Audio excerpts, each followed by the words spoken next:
नमस्कार दोस्तों, स्वागत है आप सभी का निष्काम एजुकेशन पर। आज के इस वीडियो में कंप्यूटर के प्रश्न जो कि हमारा सेकंड नंबर का है, ठीक है। छात्रावास अधीक्षक भर्ती परीक्षा 2024 की हम लोग तैयारी कर रहे हैं, ठीक है। और जो है उसी के क्रम में कंप्यूटर के प्रश्न जो कि सेकंड नंबर का है इसको करने वाले हैं। इसमें कुल टोटल जो है 10 प्रश्न होंगे। डेली जो है 7 बजे आपको जो है वीडियो यूट्यूब में मिल जाया करेगा डेली, ठीक है। ये जो है दूसरा वीडियो है। इसमें हम लोग जो है मेमोरी के क्वेश्चनों को करेंगे। ये जो है पार्ट 5 तक जो है अर्थात 10 के 5 सेट जो है आने वाले हैं मेमोरी से संबंधित क्वेश्चन, ठीक है। कुल टोटल 50 क्वेश्चनों में हम लोग जो है मेमोरी से जितने भी क्वेश्चन बन सकते हैं और पेपर में आ सकते हैं तो उसकी तैयारी करेंगे, ठीक है। अगर मेमोरी से क्वेश्चन आता है तो इससे बाहर का नहीं आएगा, ठीक है, क्योंकि सभी चीज़ों को हम लोग कंप्लीट कर ही लेंगे तो बाहर से आने का कोई सवाल ही नहीं हो रहा है, ठीक है। चलिए शुरू करते हैं पहले क्वेश्चन से। पहला क्वेश्चन यहाँ पर दिया है, वर्तमान में निम्न में से किस रोम का प्रयोग किया जा रहा है, ठीक है, किया जाता है, किस रोम का प्रयोग करते हैं अपन। तो क्या पी रोम का, ई पी रोम का, केवल रोम का या फिर ई पी रोम का। तो देखिए ये सब होते क्या हैं उसको भी आप थोड़ा सा देखिएगा, थोड़ा सा हल्का सा हम लोग जो है इसके बारे में हल्का ब्रीफ करते हुए चलते हैं, ठीक है, चीज़ों को। तो पी रोम का जो फुल फॉर्म होता है प्रोग्रामेबल रीड ऑनली मेमोरी होता है, ठीक है। पी रोम का फुल फॉर्म होता है programmable read only memory. E P ROM का मतलब होता है erasable programmable read only memory, ठीक है, erasable programmable read only memory. और रोम का तो random access read only memory होता ही है, आप सभी को पता होगा।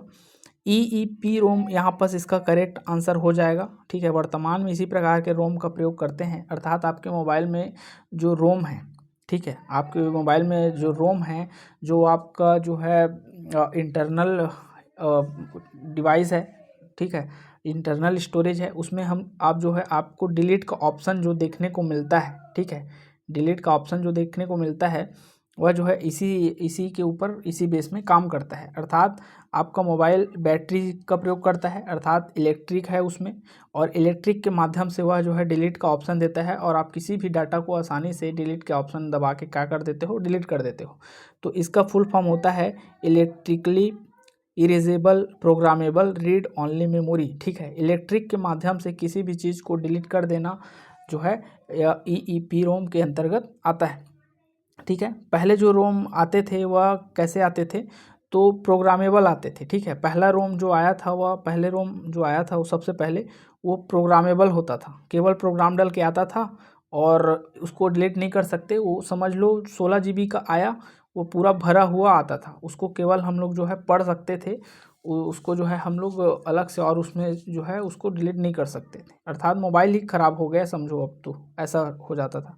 उसके बाद जो है ई पी रोम आया, erasable programmable read only memory, लेकिन अल्ट्रा वायलेट किरणों की सहायता से जो है उसके डेटा को जो है इरेज किया जा सकता था। लेकिन अब अल्ट्रा वायलेट किरणें कहाँ से ढूंढे अपन, ठीक है, तो फिर ये भी फेल हो गया। फिर अंत में जो है वैज्ञानिकों ने इस रोम को बनाया और इसी का ही प्रयोग हम लोग वर्तमान में कर रहे हैं। बढ़ते हैं अगले क्वेश्चन पर। अगला क्वेश्चन है, निम्न में से किसका कंप्यूटर के अंदर समय व दिनांक को बदलने के लिए किया जाता है। आप सभी को पता होगा इसमें से किस ऑप्शन का प्रयोग जो है करते हैं समय व दिनांक को बदलने के लिए, क्या बायोस का, सीमोस का, फ्लैश का या फिर बैटरी का।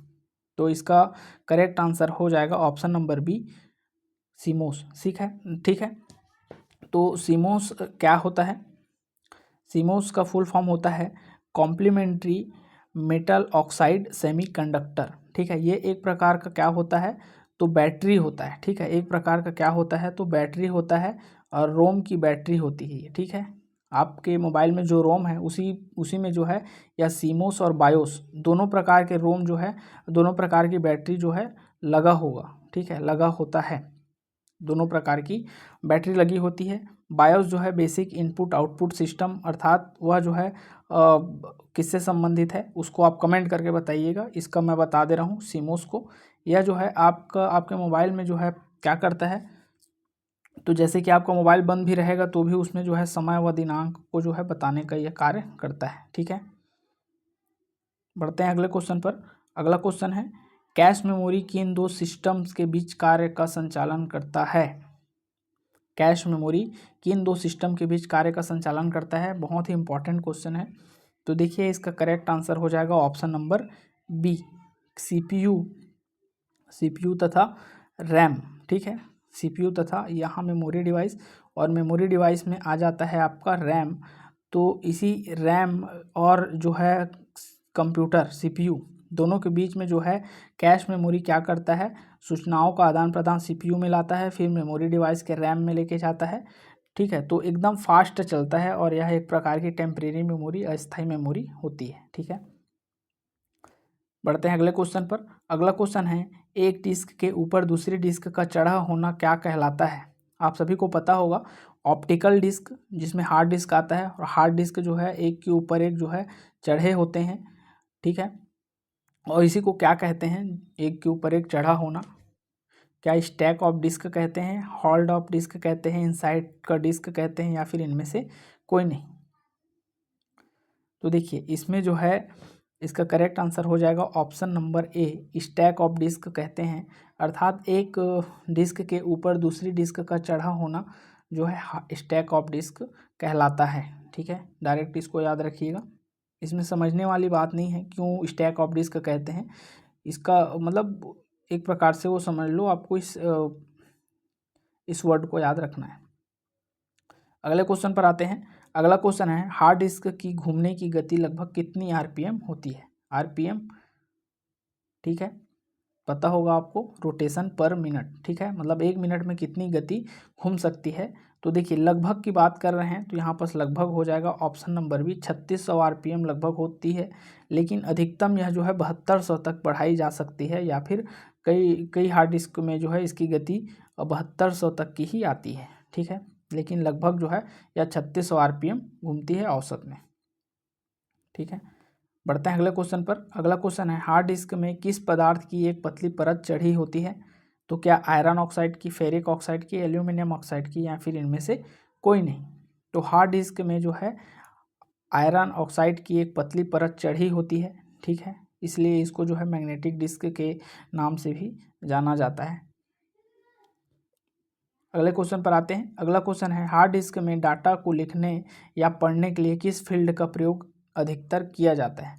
अधिकतर क्या, इसका प्रयोग किया ही जाता है हार्ड डिस्क की डाटा को पढ़ने के लिए, लिखने या पढ़ने के लिए। तो क्या static numeric field, hard cold field, electromagnetic field, या फिर उपर्युक्त दोनों? अर्थात ये स्टैटिक न्यूमेरिक फील्ड या और हार्ड कोल्ड फील्ड। तो इसका करेक्ट आंसर हो जाएगा option number C, magnetic field का प्रयोग करते हैं। देखिए मैग्नेटिक तो है ही है, क्योंकि इसके ऊपर जो है आयरन ऑक्साइड का जो है परत चढ़ा होता है, और इलेक्ट्रॉनिक अर्थात जो है बैटरी के द्वारा पढ़ सकते हैं, क्योंकि बैटरी के द्वारा काम करता है, और फील्ड उस काम को जो करते हैं उसको फील्ड कहते हैं। तो इलेक्ट्रोमैग्नेटिक फील्ड का प्रयोग करते हैं हार्ड डिस्क के डेटा को लिखने और पढ़ने के लिए। देखिए यहाँ पर लिखने और होगा ना, लिखने या नहीं है, यहाँ पर और है। आते हैं अगले क्वेश्चन पर। अगला क्वेश्चन है, डिस्क फॉर्मेटिंग क्या कहलाता है? डिस्क फॉर्मेटिंग क्या कहलाता है? तो क्या डिस्क को ट्रैक व सेक्टर में बांटना, डिस्क को डिस्क के ट्रैक में सेक्टर को पढ़ने की पद्धति, ये थोड़ा सा गलत यहाँ पर सेंटेंस हो गया, ट्रैक के सभी बाइट को अरेंज करना, उपर्युक्त सभी। देखिए इसका करेक्ट आंसर हो जाएगा ऑप्शन नंबर ए, डिस्क को ट्रैक व सेक्टर में बांटना। आप सभी को पता है यह ऑप्टिकल डिस्क है, अर्थात आपका सीडी है या फिर कोई डीवीडी है। यह कैसे बटा होता है? तो यह जो है बटा होता है ट्रैक व सेक्टर में। इस प्रकार के जो लाइनें होती हैं उसको ट्रैक कहते हैं, और इनके बीच में जो ऐसे और गोलाई गोलाई के होते हैं उसको जो है सेक्टर कहते हैं। ठीक है, सभी सेक्टर में जो है यहाँ पर सभी सेक्टर में जो है डाटा यहाँ पर अरेंज होता है, और इसी को ही ट्रैक व सेक्टर में बांटना डिस्क फॉर्मेटिंग कहलाता है। बढ़ते हैं अगले क्वेश्चन पर। अगला क्वेश्चन है, मैग्नेटिक टेप में टेप की लंबाई अधिकतम कितनी हो सकती है? तो देखिए मैग्नेटिक टेप यह एक प्रकार की कैसी मेमोरी है? तो यह एक प्रकार की जो है सहायक मेमोरी है मैग्नेटिक टेप, और इसमें जो है टेप की लंबाई 3600 फीट तक हो सकती है। ठीक है, 3600 फीट तक हो सकती है। कितने से कितना? 200 से 3600 फीट तक की इसकी लंबाई हो सकती है, इसको आप याद रखिएगा। ठीक है, देखिए ये जो मैग्नेटिक टेप है वह सीक्वेंशियल एक्सेस पर आधारित होता है। सीक्वेंशियल एक्सेस का मतलब होता है किसी कार्य को जो है करने के लिए क्रम पद्धति का प्रयोग करती है। ठीक है, अर्थात क्रम से किसी चीज़ को करती है, अर्थात पहला कार्य खत्म होगा उसके बाद जो है दूसरा काम स्टार्ट होता है, एक साथ किसी चीज़ को नहीं कर सकती, मल्टीटास्किंग नहीं है। ठीक है, आते हैं अगले क्वेश्चन पर। इनमें से कौन सी मेमोरी सीक्वेंशियल एक्सेस होती है? देखिए ये वाला क्वेश्चन आ गया। ठीक है, तो क्या floppy disk, magnetic disk, hard disk या फिर कॉम्पैक्ट डिस्क? ऊपर ही पढ़े हैं हम लोग 90 नंबर के क्वेश्चन में। यह जो है मैग्नेटिक टेप जो होता है वह सीक्वेंशियल एक्सेस पर आधारित होता है, अर्थात 1 बाय 1 जो है काम इसमें चलता रहता है। ठीक है, तो इस प्रकार जो है मेमोरी के 10 क्वेश्चन यहाँ पर कंप्लीट हो जाते हैं दोस्तों। आई होप क्वेश्चन जो है आप सभी को अच्छे लगे होंगे। जो नए क्वेश्चन मिलते हैं उसको आप जो है कॉपी में नोट कर लीजिएगा, और नहीं मिलते हैं नए तो आपका प्रैक्टिस तो हो ही रहा है। ठीक है, चलिए मिलते हैं हम अपने अगले वीडियो में।